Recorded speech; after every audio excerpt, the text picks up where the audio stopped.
São 2h05, ainda sobre esse assunto com a Janaína Camelo, que está ao vivo nesta quarta-feira. Jana, o ex-presidente do Banco de Brasília também solicitou para dar um novo depoimento no caso do Banco Master. O que deve ter mudado nessa versão que ele vai contar aos agentes da Polícia Federal?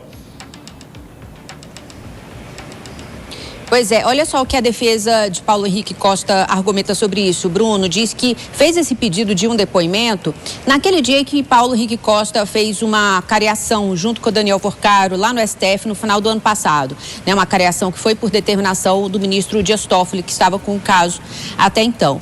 E aí, segundo o advogado de Paulo Henrique Costa, ele fez esse pedido naquele dia para a delegada que tomou o depoimento, a delegada Janaína Palazzo, e ela concordou, poderia sim acontecer um novo depoimento, até porque a cariação era apenas para esclarecer algumas contradições. E ele ainda não tinha prestado nenhum depoimento até então, Paulo Henrique Costa.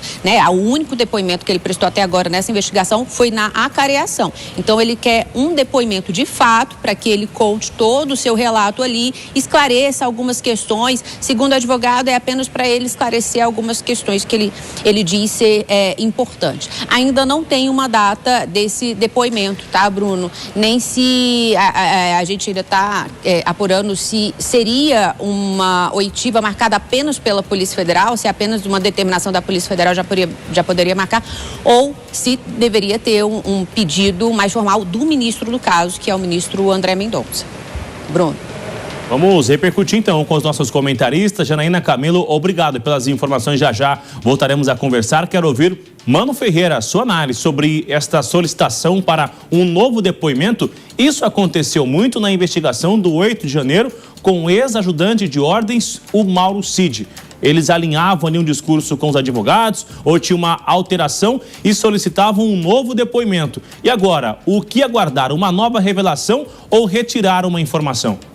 Pois é, Bruno, ótima tarde para você, Márcio e todos os amigos na audiência aqui da Jovem Pan. Certamente há calafrios na espinha das pessoas e dos políticos ligados ao caso do Banco Master, porque quando a gente fala de uma retificação de depoimento, tudo pode acontecer, inclusive a adição de elementos que acabem levando a outras figuras. Quando temos alguém que está sendo investigado, que é um ponto central para o desdobramento do caso, muitas vezes, quando os advogados percebem que a situação não vai ser revertida e que o seu cliente está ficando numa situação complicada, acabam havendo aí os incentivos para a chamada colaboração premiada, um incentivo para que o depoente, no lugar de buscar o resguardo com o mínimo possível de informações,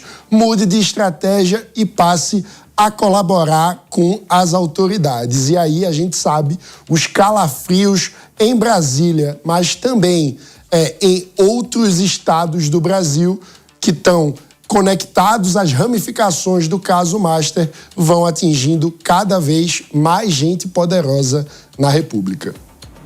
Luana Tavares, que também está conosco nesta quarta-feira, depois do feriado de Carnaval. Luana, quero ouvi-la sobre essa discussão, essa investigação do Banco Master, que aparentemente a cada dia assombra o Congresso Nacional, assustando o Congresso. Há evidência, há força ou vontade de se investigar dentro do Congresso em uma CPMI? Boa tarde, Bruno, para você, para todos que nos acompanham aqui na Jovem Pan.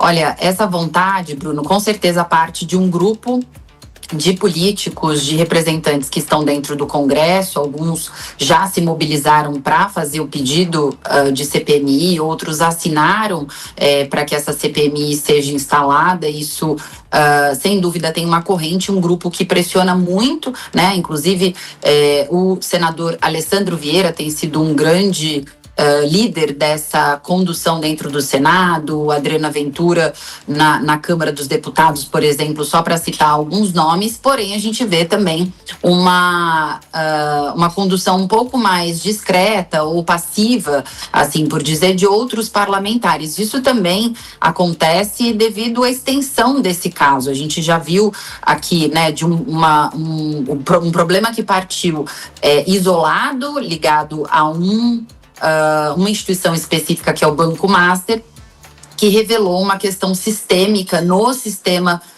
financeiro, sistema bancário do Brasil, e fez com que esse caso não se tornasse apenas um processo direcionado ou a responsabilização de alguns nomes envolvidos na instituição, mas sim dentro de uma cadeia que trabalhava com as garantias, fornecedores e outros fundos, garantidores, que atuavam em torno da atuação do Banco Master. E é por isso que essas relações, Bruno, elas não são apenas no sistema financeiro, envolvem também reguladores, envolvem políticos, redes de influência. Isso foi se expandindo cada vez mais e, com certeza, no Congresso Nacional também há pessoas que devem estar nesse momento muito preocupadas pela extensão das suas relações e talvez atos ilícitos que também possam ter cometido dentro desse caso do Banco Master. Então, essa pressão vai ter que ser muito forte da própria sociedade, Bruno, para garantir que dentro desse espaço que é o Congresso Nacional e dentro